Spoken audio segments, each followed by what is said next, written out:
第三世多杰羌佛，南無觀世音菩薩。我以至誠之心繼續恭讀第三世多杰羌佛說法，借心經說真諦第二部分，借經文說真諦。南無第三世多杰羌佛。第三條，覺行圓滿，歷劫修因，行滿果圓，就係講自己嘅覺悟要徹底圓滿。覺悟嘅行持圓滿，冇再所修㗎喇。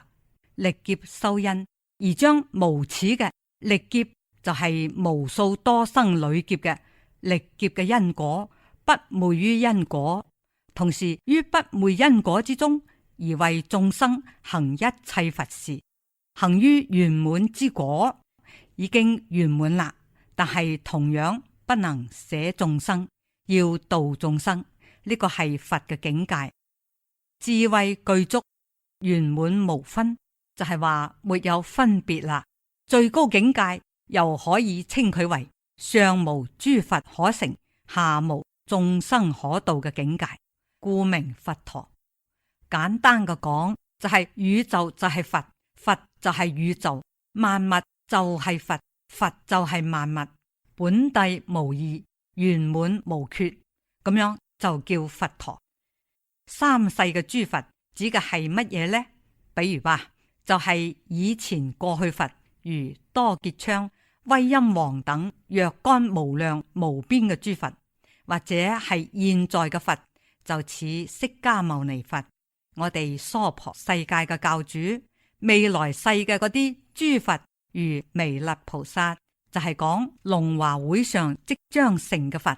無量無數嘅佛菩薩，仲有後邊嘅近者彌勒菩薩、賢劫千佛，遠者如韋陀菩薩等等，佢哋都係將來嘅佛。凡是佛皆由般若流出，佛都係離唔開般若而生嘅。你哋千萬記住，人哋以後話佛到底係點樣一回事，你哋心中應該知道。如果話邊一個佛，邊一個菩薩離開般若啦，就唔係真嘅。仲唔講係佛菩薩，老實同同學們講，包括我哋社會上嘅外道，都要同本性定有關係，都要做到如如不動，或者係觀一種氣球，觀一種氣體，觀自身穴位或內臟脈位、圖形等，然後才能成功。因此我就同佢哋講，你哋乜嘢身內功能咯，乜嘢開發特異境界咯，呢啲都係空虛嘅。明確地講，係身口意三業將你哋駁住嘅。邊一個氣功師唔係呀？用思想觀想嘛，想你嘅身體嘛，想大地嘛，或者係內外光明氣場嘛，或者係不動嘛，或者係口中吐氣嘛，或者係嘴巴念個乜嘢東西嘛，身上做個乜嘢動作嘛？做動作就係身，隨便你點樣做動作，包括你坐住就係身業嘅舉動，嘴上吐氣吞氣亦係身業嘅舉動。咁樣意識觀想個乜嘢東西，就係屬於意，身口意三業嘅使用，進入一種自然嘅定境。呢個時候就會自然進入空境。進入咗空境就會產生效用，咁樣產生效用啊！呢個響禪學家和密行瑜伽行者嘅修持當中，嗰個係最可憐嘅，係屬於剛剛有一啲啲入靜落嚟，或者係剛剛進入定境產生嘅一種副作用。我哋都視佢為虛妄假常，但係當今嘅氣功師就認為係發咗乜嘢特異功能。呢個邊度係乜嘢特異功能啊？呢個係一種好笑嘅，簡直係小娃娃孩子們嘅玩意，小朋友嘅飛天幻覺思緒而已。如果話當我哋執着咗佢，當然特異功能就成功咯，就會隨時隨地攞起就用。比如講，你哋能如如不動，只要有10分鐘嘅時間，不生妄念。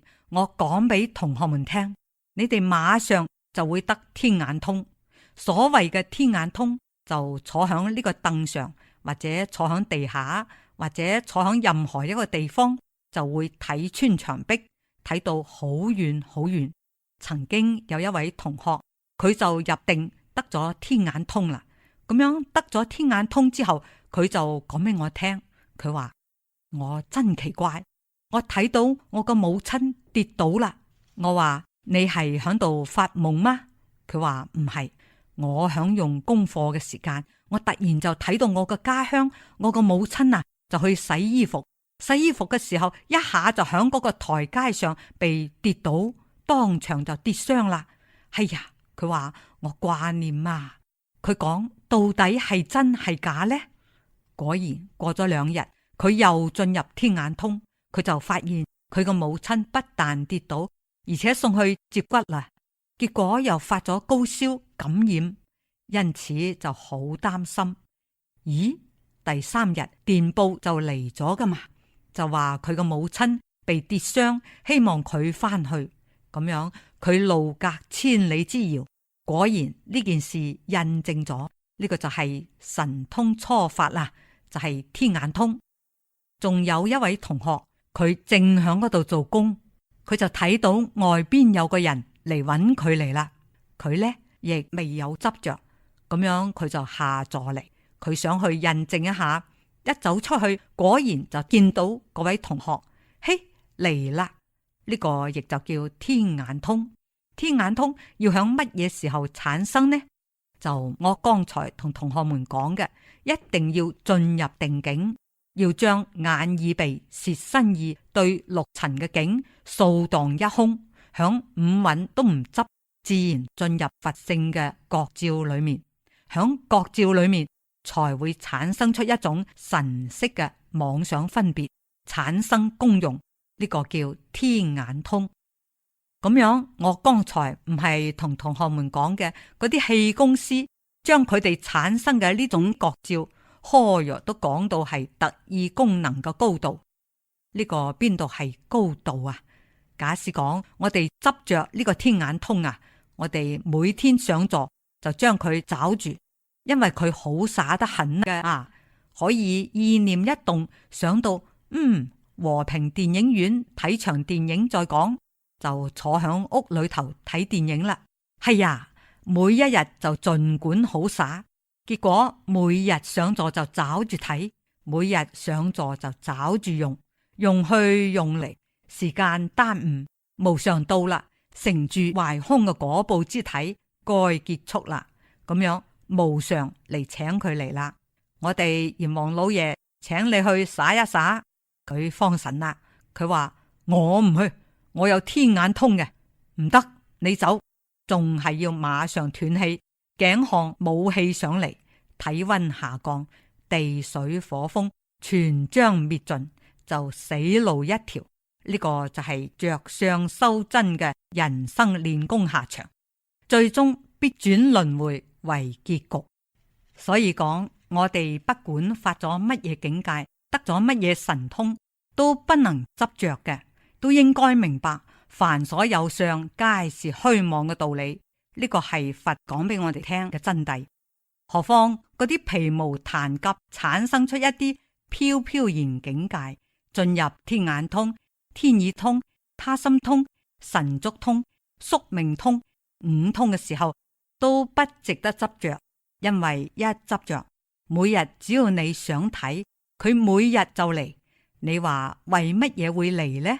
因為你嘅功夫練到咗嗰個境界之後，佢當然每天要經過嗰個過程咯。第三世多杰羌佛說法，藉心經說真諦，今日就恭讀到呢度，無限感恩。南無第三世多杰羌佛。